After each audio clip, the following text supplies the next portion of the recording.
Hi everyone, it's Beck here from Rebecca Richards Kinesiology. So today I'm going to talk about perimenopause and menopause.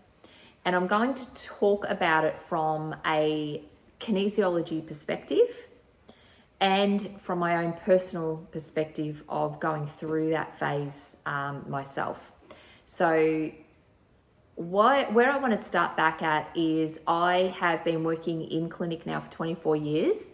At times over those 24 years, I've been super busy and other times not so busy. So it's fluctuated a lot over those 24 years. So I'm going to be pulling on the information from those 2 decades in what I've witnessed energetically and people's meridian system and energy body as to what's going on in this incredible time period. Now, my mind's going all different ways here. So because I want to start talking about teenagers as well, because it's interesting because we, as women, we have already been through a huge transition emotionally, physically, spiritually, energetically, which is when we came out of childhood and then we stepped into teenagehood and begun the bleeding years. And that portal, that time that women that we go through when we're young is a lot. It's a huge time. I see a lot of kids in clinic around this time as well, where they're transitioning from being a child into adulthood, and that portal can be extremely challenging. It was for me as a young teenager. I was extremely rebellious and quite difficult to handle at times. So, and I really, now I'm coming out the other end where it's perimenopause, and you can have a lot of similar feelings and traits come up in perimenopause that you have when you're going through puberty as well. So I feel that it's important to see that there is this correlation here with coming into our bleeding years and then stepping out of our bleeding years. I do see those correlations when I work with children going into the portal of bleed and women who are coming out of the portal of bleeding. I just want to say that first of all. Now, I noticed for many years in clinic, before I actually physically realized what I was seeing, but I would just see this theme with women around 37, 38, 39, sometimes starting off more at 41, 42, who were going through this enormous change spiritually, energetically, and emotionally.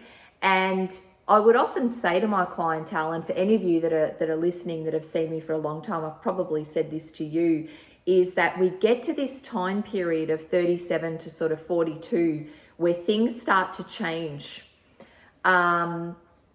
And it took me until the last few years to realize that emotional and spiritual change that was going on was actually probably the beginning of perimenopause, of things starting to very gently change in our body hormonally. So there's that correlation here. But what I was seeing was women were coming to this sort of fork in the road in their late 30s, early 40s, where it was having to make some choices to heal and evolve and move through and start really putting the self first, or become solid and stuck in all the stuff that has accumulated after the years. So there was this beautiful opportunity in the late 30s, early 40s to make a really conscious choice to start to say, right, I need to start looking at some things. I need to start dealing with some things.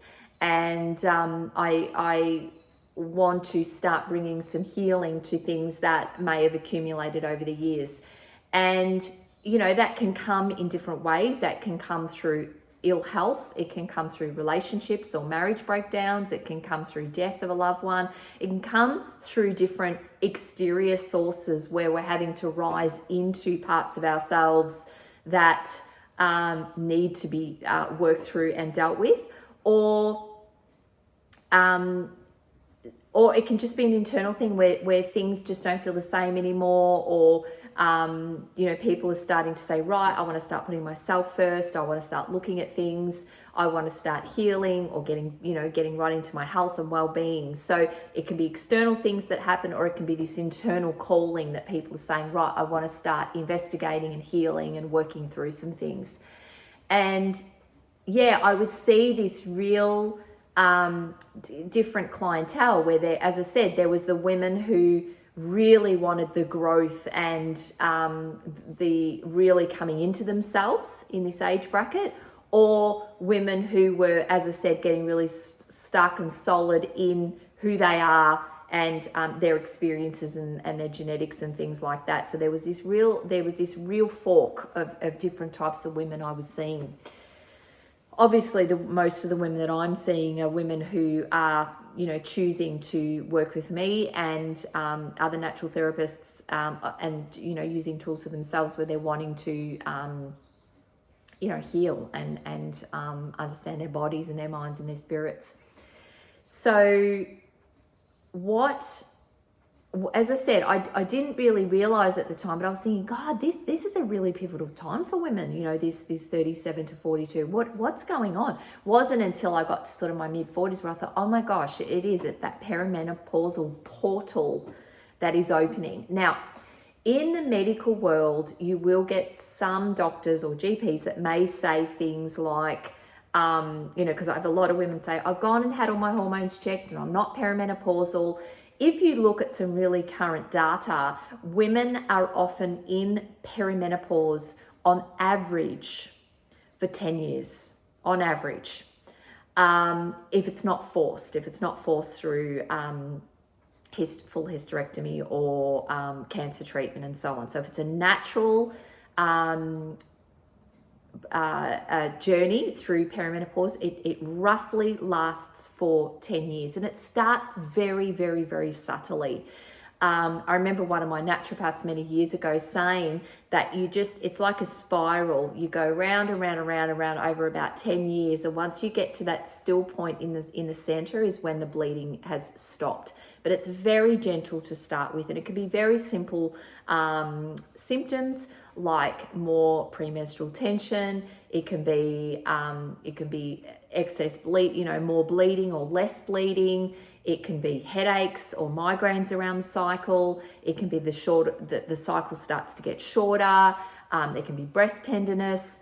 There can be lots of different symptoms of how the shifts and the changes begin.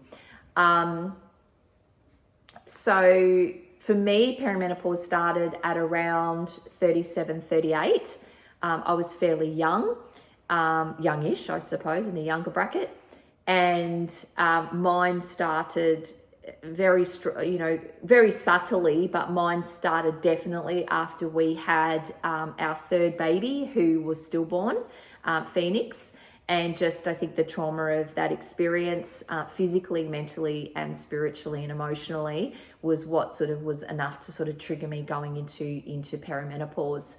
I'm currently 48 years of age now, I'll be 49 this year, and I'm definitely in the later stages of perimenopause. I can't say I'm in menopause just yet, because we can only claim we're in menopause when we have not bled for 12 months. And, I haven't had a period, I think, for maybe 96 days and counting. I have gone 8 months before without having my period last year, and then I started to get my period again every 3 weeks for a little bit, and yeah, it's been 96 days now since I've had my period. So I'm right at the end now. So let's talk about what goes on emotionally and spiritually. What I say with women, and my own experience here is that it's challenging, and it starts off gently, but as we start to come into that center spiral, things start to intensify. It is a time where most, women, we see a lot of things like divorce or affairs, family, issues and so on. It's often can happen in this bracket as well. A lot of women will start to put themselves first. It's and I'm not saying affairs or divorces are that, but what I'm saying here is that there is a rewiring that happens in our brain and our nervous system. When we are in our bleeding years, we are wired to keep the family our focus, nurturing the people in our nest are the people that we're looking after. And I'm talking metaphorically for people who haven't had children or aren't in a relationship, but it's where we want to keep the peace with things and the people in our inner circle. What happens as we start to go through this perimenopause and menopause portal is we start to put ourselves first, where we think, no, actually, no, I don't agree with that. I don't want to do that. Where we're not, we're more comfortable in upsetting the apple cart if things don't feel right or don't feel aligned. We are more prone to speak up about that and want to do something about that. There is this time where if there are relationships that are, you know, out of balance and you know, where we're giving, give, it's where women can start to get it, you know, they're not so happy to be giving all the time. It's like, hang on a minute, what's going on here? Let's reassess this particular relationship and start to put that under the microscope. And is this something I want? Is this working for me? I don't know if this feels right for me. And so on. It's also, I'm going to swear here, but it's also a time where women just cannot put up with bullshit. It just, you know, bullshit friendships, bullshit relationships, people, situations, things that, you know, things at work, whatever it is. It's just, there is an intolerance of being able to put up with stuff. People in this bracket just want to have things like spelt out. Let's get really clear and let's move through that. You know, if we look at sort of that archetype of a woman who's a Karen, you know, they talk about, oh, she's just such a Karen, you know, she's complaining or she's doing this and she's doing that. Now, I've had a little bit of a think about this particular type of reference, actually, and it really is that perimenopausal woman. You know, she's in her late 40s, she's got the, you know, she's got, you know, kids or adult children, and she just doesn't put up with bullshit. If something's wrong at the restaurant and the food's not right, she'll talk about it. And I think it's really interesting that a lot of people will say, oh yeah, okay, Karen, because it's a really great way of shutting that woman down for speaking up. Yeah, so you know, have I used that word myself at times? Possibly, to explain certain people, maybe. But I've also had some time to really think about that as well, and see the correlation of that stereotype of woman where she is actually speaking up and saying, actually, I don't really want to do that, or no, that doesn't really work for me. Let's do it this particular way. So it's a really interesting portal to navigate, and it can be extremely disruptive to relationships, particularly relationships that aren't quite even or working anyway. So I would also start to suggest as well at this time, some women go through the portal really easily. You know, some women go through it quite easily, perimenopause and menopause. Some women don't. Some people struggle extremely. Some go through and it's, you know, get battered along the way a little bit. My suggestion as a woman is to make sure you've got your resources there. So for me, what works really well for me in navigating this portal for myself has been kinesiology, naturopathy, and acupuncture. Those for me have been the three things that I've added in that have been an absolute godsend for me in navigating these last 10 years as a perimenopausal and coming into menopausal woman. I've actually got an appointment this afternoon with my naturopath just to tweak things because I feel like I'm just needing that extra support at the moment. So they are, so really getting some exterior resources in your life, I think, is really important to support your body as it goes through what it's going through, to support your mental health as it's going through this incredible shift, and your spiritual body as well, because when we go through this portal and when we come out the other end, we are able to step into a space where we become this really beautiful new version of ourselves if we have got the support around us to support us stepping into this incredible new phase. And what I also want to share with you is I've seen some women who are in menopause and they are in the best shape and the best mental, emotional part of their life. And it's and what they've actually reflected on is before their bleed, they were, as in when they were children, before they went through puberty, that they were quite balanced, happy young children.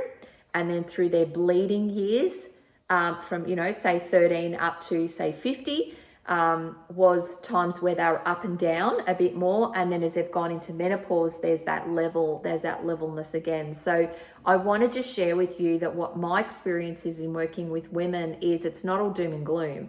It's this beautiful portal which changes our brain and our nervous system and our body and our mental, the way we look at the world, the way we look at our relationships.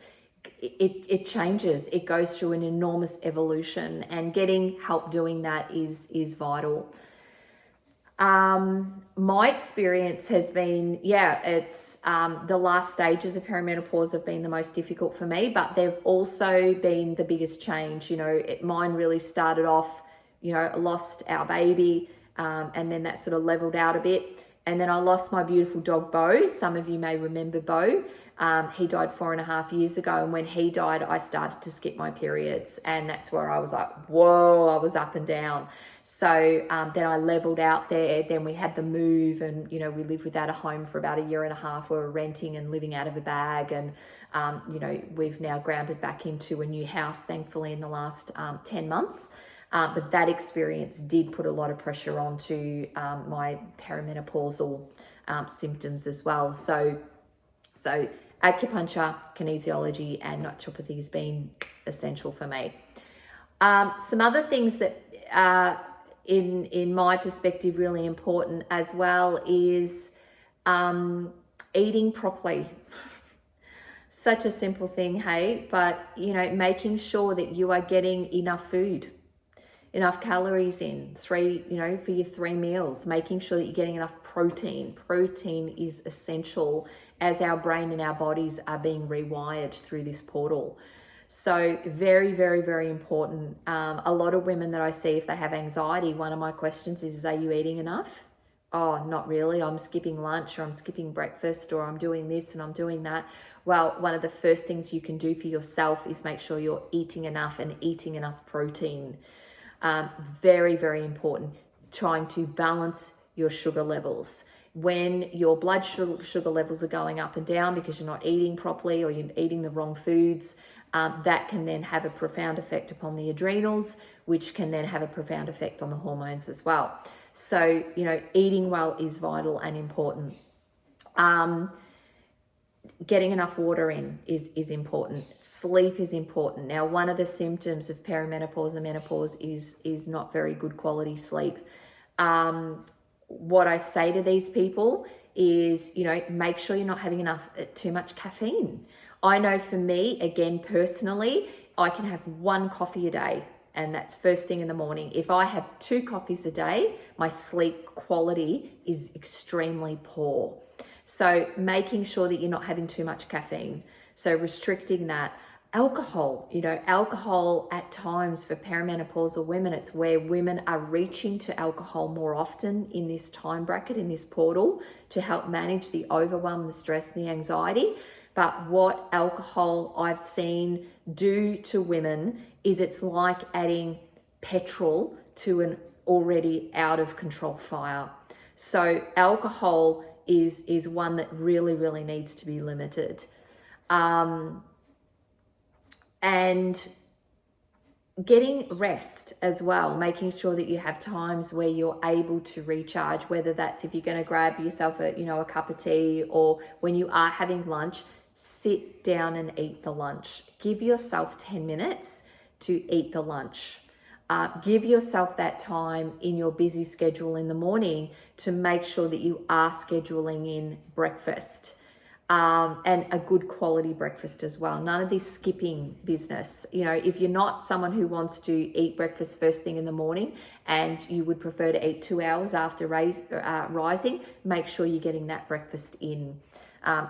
So they're the things. There's some basic things that I think that are really important in navigating this powerful portal. Making sure that the people in your life are supportive of you, clearing out any toxic relationships, and making sure you have a bit of fun as well, you know, scheduling in things that are nourishing for yourself. I love to go walking. I love catching up with family and friends, and you know, eating, you know, beautiful meals with those people. Make sure you schedule those things in, the things that you value and that are important to you. You know, there's a lot of research now as well in medical support with like HRT. With women that are going through perimenopause as well. I've listened to some great podcasts and great information about HRT. I know people that are on it and that have had great success with it. I personally would never say never. I don't like saying never. I would never do something in my life, because, you know, I'd like to think that I stay open to that. It's not something I would immediately do for myself. But it is in the background that if things were extremely out of balance and my quality of life was extremely poor, that would be something I would consider also.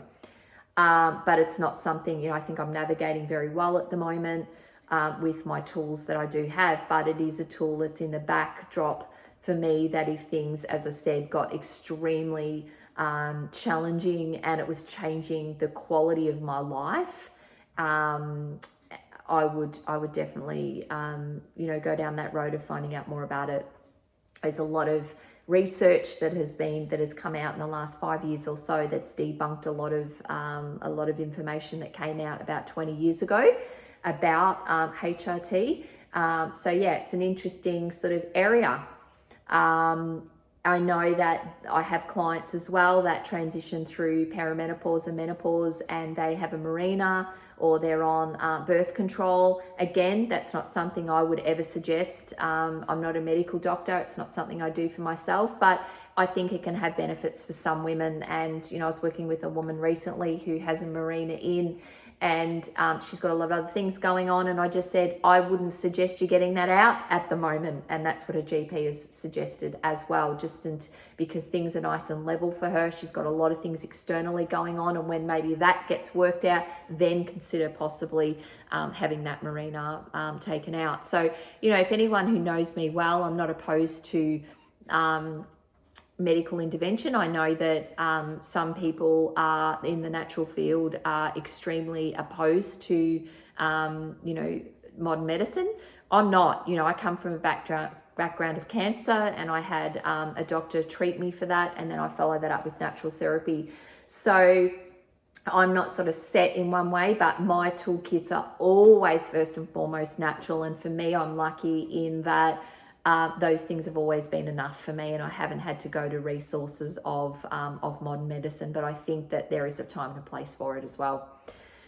So, you know, that's a little, you know, it was something that I was sort of avoiding talking about, because it is a really big subject. There are a lot of opinions around it.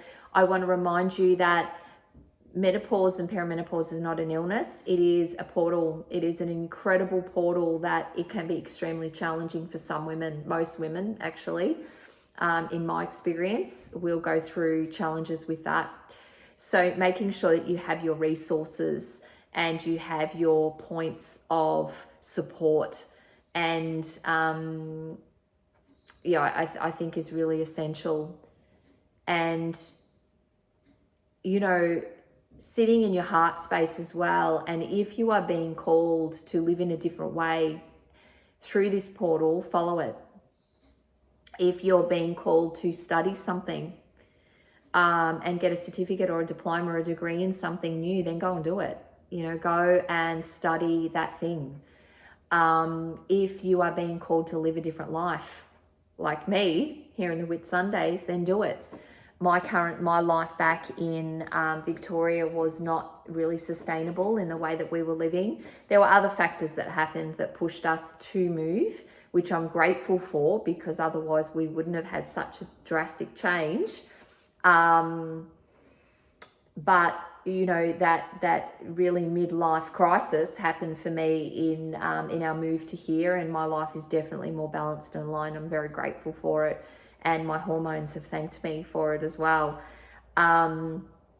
So if you are being called to live in a different way, to study something different, to change the way that you're living, to leave any toxic relationships whilst you're in this portal, that's what this portal is about. It's about letting go of the things that are not working for you and rewiring your brain, your nervous system, and your life, so that when you stand in the position of being in menopause, of this beautiful new life that you're able to live, it's the other part of your life that you're able to live. You're going to live most of your life, hopefully, as a non-bleeding person, that you are, that everything's dropped away that's not working for you, and you've rebuilt this beautiful life, and you're able to enjoy being in the harvest time of your life, which is menopause.